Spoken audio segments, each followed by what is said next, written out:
সাদ মিটায়ে যদি আসবি মা নব তোমার মানব জনম সফল হবে বহুত তনে মন ডুবনা তুফানে তোমার মানব জনম সফল হবে আর বহুত তনে মন ডুবনা তুফানে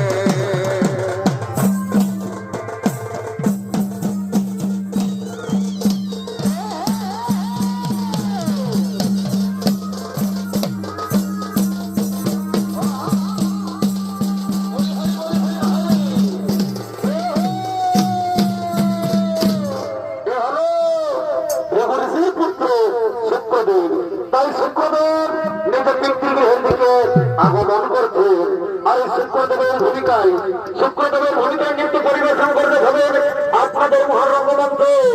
ইনি হল বনকুজিয়ামন শিক্ষা নৃত্য পার্টি ওস্তাদ সুফল চন্দ্র মাহাতোর ভাইপো তথা ঝাড়খণ্ড রাজ্যের সরকার দ্বারা মেডাল প্রাপ্ত শিল্পী মাহাতো।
পিতা আশীর্বাদ করি পুত্র চিরসুখী হো। বলো পুত্র, আজ তুমি কিবা কারণে আমার এই আশ্রমে এসেছো? পিতা, আপনি তো সবাই জানেন ওই বিষ্ণুদেব করেছে এক মহাসভার আয়োজন, সেই সভায় করেছে আমায় আমন্ত্রণ। বলুন পিতা, আমিও বিষ্ণুদেবের মহাসভায় যাব কিনা? ওরে ওরে পুত্র, তুমি ওই বিষ্ণুদেবের মহাসভায় কেন যাবে না? বিষ্ণুদেবের আমন্ত্রণ এ তো অতি সৌভাগ্যের বিষয়। তুমি বিষ্ণুদেবের মহাসভায় নিশ্চয়ই যাও পুত্র। না না পিতা না, আমিও বিষ্ণুদেবের মহাসভায় কিছুতেই যাব না। আমরা তো সবাই জানি ওই দেবতারা অন্যায় ভাবে একে একে করে অসুরদেরকে হত্যা করে এসেছে। আমি বিষ্ণুদেবের মহাসভায় কিছুতেই যাব না পিতা।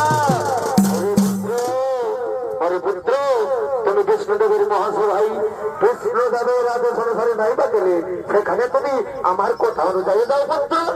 হ্যাঁ হ্যাঁ পিতা, তাহলে ঠিকই আছে। আপনার কথা মেনে আমি বিষ্ণুদেবের মহাসভায় চললাম।